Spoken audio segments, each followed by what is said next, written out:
children with unnecessary debt. From the Tea Parties on tax day last April, where are the people protecting us in government? To the rancorous town halls on health care in August, to the gathering last weekend at the Capitol, discontent is in the air. You can see it in the signs they carry. Hear it from the most prominent voices on talk radio, all from the right. Barack Obama, from Rush Limbaugh, is destroying the United States economy. Look at this. What do all of these names say? And most notably from Glenn Beck, whose radio program and Fox News telecasts draw millions with his apocalyptic visions of where the president is going. Does sacred honor even exist in Washington anymore? The reforms you even heard it from the floor of the House. Would not apply to those who are here illegal. In an unprecedented outburst from Louisiana Congressman Joe Wilson, an outburst that made him an instant hero to some. We love Joe! What's brought these folks to the nation's capital? What's put them in the streets of dozens of American cities? What's swelling the ratings for conservative media? And maybe more significant, does this new militancy on the right pose an opportunity for the Republican Party or create a dilemma?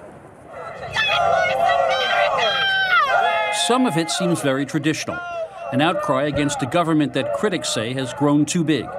When this protester from Memphis, Tennessee declares, "We don't trust you," that's what she means. I think the extreme liberals have taken over. Some of it is aimed specifically and virulently at Obama, at his background, at his race, at his agenda, fascist, communist, both. Those present and former politicians who spoke to the rally, all Republican, assert that this is an insignificant fringe. South Carolina Senator Jim DeMint.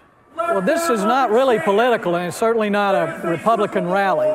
This is mainstream, the heart of America right now, that's standing up and speaking out about some things they're very concerned about. Protester Carol Fessler from Memphis, Tennessee, explains it this way. There were some signs here that show like pictures of Hitler, Stalin, and Obama. That comes from a fear, and I appreciate that. And fear engenders anger. But the fear is, if media's not doing its job, if government is just taking over every single thing it can, and we now have an unfettered liberal, the radical left has got control of the process. That's the fear. I used to call it the mainstream media, and I've been thinking for the last few days, it can't be called mainstream media anymore because it's not. Indeed, that fear has been fed not by politicians, but by Fox News pundits. That's why I believe we now have to start calling it the fringe media, because that's exactly what it is. It is on the fringe. They're in bed with those in Washington and the special interests, and they're lunatics. Some of them are absolute lunatics. Glenn Beck is the one that we want to thank for a lot of this. I listen to Fox News, which gives you both sides, and I think if you turn on some of the other stations that you only get a slanted side, which is the liberal side. Indeed, Fox News claimed in full-page ads this week that the other networks simply did not cover the protests. In fact, all of them did. The interesting thing about the political culture right now is that while people have access to more and more information, they also can isolate themselves more and more and get only information that they want to see and that they want to hear that reinforces the opinions that they already have. Joe Gaylord has been Newt Gingrich's key political strategist since Gingrich's days in the House. He remembers how populist anger in 1994 helped turn the Congress over to the Republicans. Right now, he says, this anger is not strictly a partisan party matter. I wouldn't confuse the conservative movement and the Republican Party because they're two different things. The Republican Party is sometimes a vehicle for the conservative movement.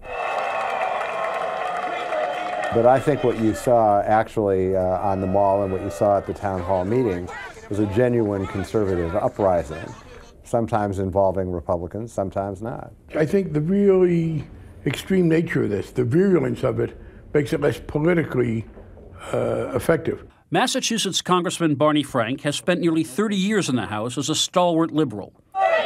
He sees real danger for the Republicans in the rise of this mad-as-hell sentiment.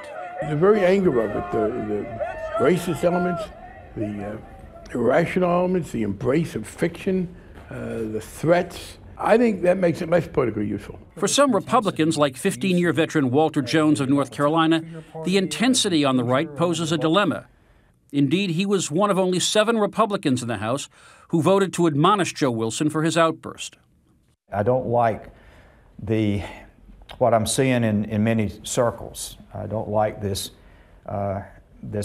resentment. I mean, the way I look at this, Mr. Obama's our president. I want him to do well. I'm an American citizen first. So if some of your constituents, good, solid conservatives, call you up and say, you know, Rush Limbaugh says you're wimping out on the party or on the cause. Well, I serve God, not Rush Limbaugh. With midterm elections more than a year away, it's highly possible that the passions of the summer will have been overtaken by more fundamental factors, the strength or weakness of the economy, the war in Afghanistan. But intensity can itself be a powerful force in politics, and the intensity right now seems to be on the right.